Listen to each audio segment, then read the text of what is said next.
The first thing I want to say about recordings is that there's a lot of different ways to do them, right? So obviously, you can make your own recordings. You can buy a pretty solid microphone and do them DIY style at your house. Or if you have a friend that has a good space for a recording studio or whatnot. So I'm not going to specify what kind of recordings I'm talking about because I think that there are so many different levels of people in this group and watchers on my YouTube channel that that's not so important. But what is important is how you prepare your voice and your pieces for the recording. So no matter what kind of recording you do, I think it is really important that you find a voice teacher or a vocal coach to go over your songs with you. Hey VJ, welcome, welcome. So a lot of you are probably thinking, why do I need to bring my own songs that I wrote to a voice teacher or a vocal coach? And I want to say that if you wrote the songs yourself, that is the number one reason why you need to bring them to somebody who has a really good ear. When you write music, or anything for that matter, you are very, very close to what you're writing, right? So it's difficult to see if it's problematic or if there are issues in your song. And no matter how good of a musician this is true. This is true, right? Because just like when you're reading something that you wrote and your brain autocorrects it, your brain does the same thing when you're singing. Okay, so there could be like notes that you wrote that don't make sense. There could be places where your intonation is not where you want it to be for something that's a recording quality.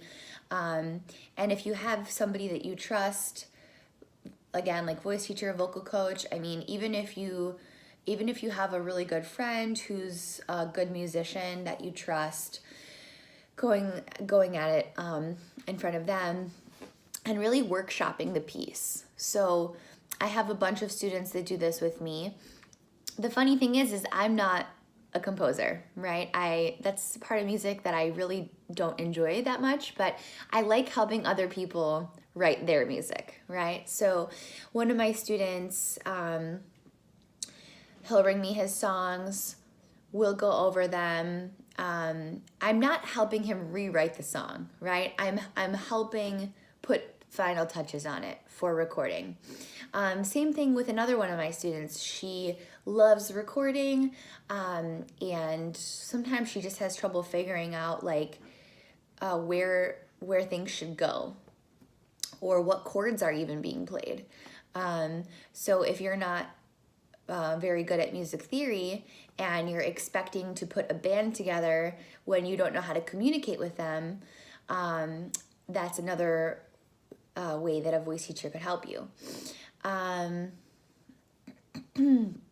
So another thing I want to say about that is you want to make sure that you have your songs totally prepared about 2 weeks in advance.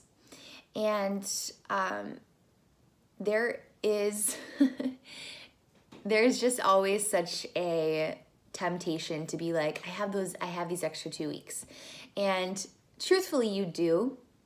But in the 2 weeks before your recording, you want to be just having fun with the pieces. You want to be connecting to them, but you don't want to be changing things. You don't want to be like adding more instruments.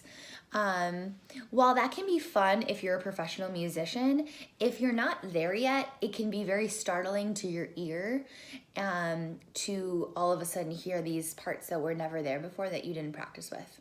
My next point is do a mock recording of yourself. Okay, so when you think your song is ready to record, basically, even if you have to do this in your house, you want to go through your morning or your afternoon, whenever you're going to record, exactly like you're going to do it on the day of the recording, right? Because you don't want any surprises. So you want to do this and pretend, like, get to your pretending self, get back to your 5-year-old pretending self. Seriously pretend that this is your recording session and that you're going to do the best that you possibly can do. Okay, so that way you have the recording of your song. You can listen to it, and you can also give it to a couple people to listen to give you feedback. So that's really important as well. And remembering that the feedback is all constructive. You know, don't ask people that you feel like are gonna not be constructive with you, because it's already close to what it's gonna be, but you're just trying to make it even better, right? Okay, so now I have a couple notes about the actual recording day. So when you plan to record, remember that your voice gets really tired in recordings quicker than in live performance, because you are generating all of your own energy, and you're not running on, usually you're not running on any adrenaline. And believe it or not, adrenaline is what helps us to carry through a long performance when we are performing live. So I would say you should plan to record 2 songs in a session if you have to. Obviously, if you only have one, that'll be cheaper for you and shorter. But if you want to make the most out of your time that you've booked in a studio or booked at someone's house, you could try to record 2 songs, max 3, okay? I did this in the fall, and I don't really know what I was thinking, but I walked into a recording studio and I was like, 5 songs, let's do this.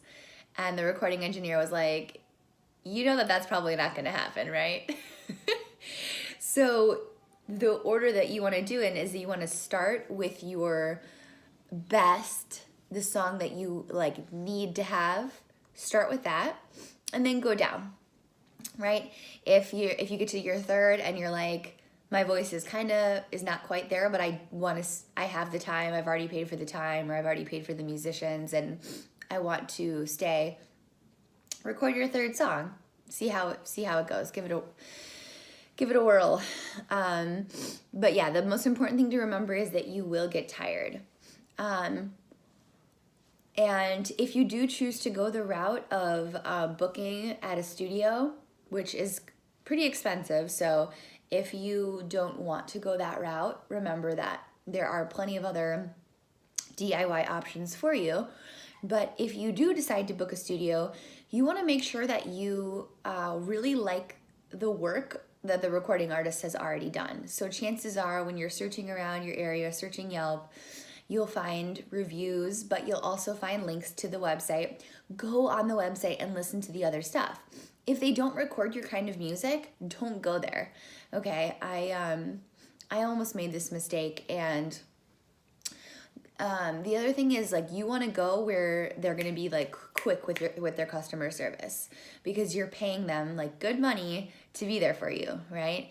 I was trying to record in like same time in the fall, and this recording studio, they just kept like putting me through the ringer. They were like, well, you could do this, or like, we could find you this, here's a pianist we use, and then here's a video person we use, and like none of the people that they were referring to me were responding, and then the guy himself actually just stopped responding to my emails, and I found that very weird, because don't you want my business? But that's how it is, right?